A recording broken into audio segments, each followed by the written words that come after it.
India के डाबर का पहन की टोपी नाइक की, झड़ी लगा दो लाइक। ये तो कागज पर पेंसिल से बनाना भी कठिन है, तो सोचिए इसे पत्थर पर कैसे उकेरा गया होगा। क्या आपको इस मंदिर के आर्किटेक्चर को देखकर आश्चर्य नहीं हुआ? हमारे प्राचीन पूर्वज जो धोती कुर्ता पहने वाले इंजीनियर थे, वह इतने विकसित थे, तो हमें यह क्यों बताया गया कि अंग्रेज भारत आए तब हम विकसित हुए? इसे देखने के बाद भी अगर आप वामपंथी इतिहासकारों के डॉक्टर षड्यंत्रों का अंदाजा नहीं लगा पाए, तो आपका स्वाभिमान अंदर ही अंदर मृत हो रहा है। यह प्रतिमा प्राचीन मंदिर के एक स्तंभ पर निर्मित है।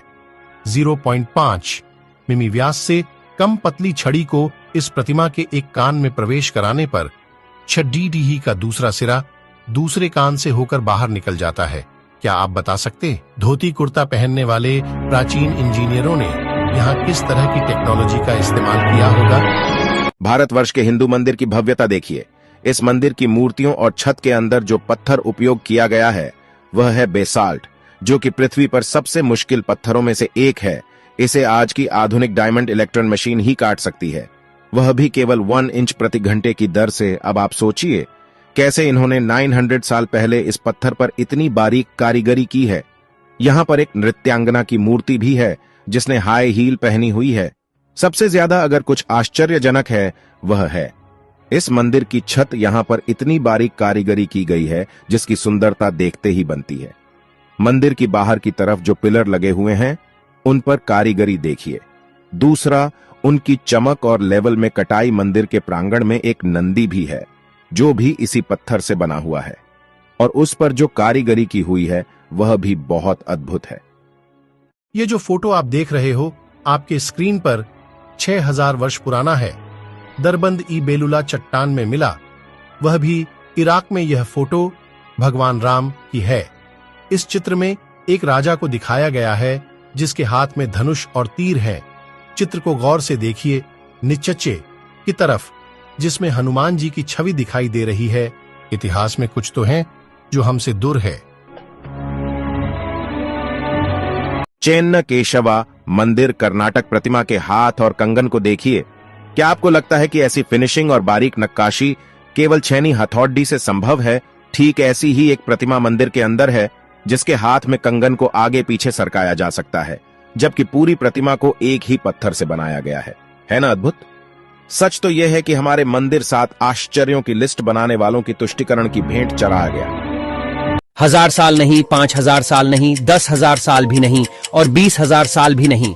बात करते हैं करीब 28,500 साल की, जब इस धरती लोक में कोई अब्राहमिक रिलीजन जैसे कि क्रिश्चियनिटी और इस्लाम एग्जिस्ट ही नहीं करते थे।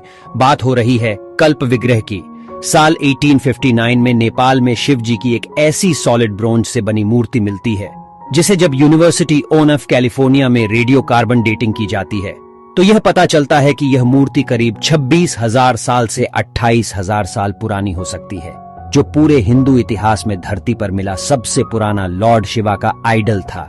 न जाने ऐसे कई पुराने इतिहास भारत से लेकर पूरे दुनिया भर में दबे पड़े होंगे जो समय समय पर मानव को आश्चर्यचकित कर देती हैं। भारत के लोगों ने आखिरकार ये कैसे किया? भारत में है दुनिया का एकलौता ऐसा मंदिर जो सीधा नहीं बल्कि उल्टा बनाया गया है। गुजरात में एक बावरी है जो रानी उदयवती द्वारा 900 साल पहले निर्मित की गई थी। ये 100 रुपए के नोट के पीछे भी बनी हुई है, सरस्वती नदी तट पर स्थित रानी की वास में। इस मंदिर में ज्यादातर भगवान विष्णु की मूर्तियां हैं। इस बावरी को उल्टे मंदिर के रूप में बनाया गया है जो पानी की पवित्रता को उजागर करता है। अगर आप इस मंदिर को देखेंगे तो आपको उलटे लिखे पंक्तियां और 800 से अधिक मूर्तियां के साथ इस मंदिर में सारे सीढ़ियां नीचे की ओर जाते हैं। 1890 में आर्कियोलॉजिकल सर्वे ऑफ इंडिया के द्वारा इसे खोजा गया और इसे पूरा बाहर लाने में लगभग 30 साल का समय लगा। अद्भुत कैसे?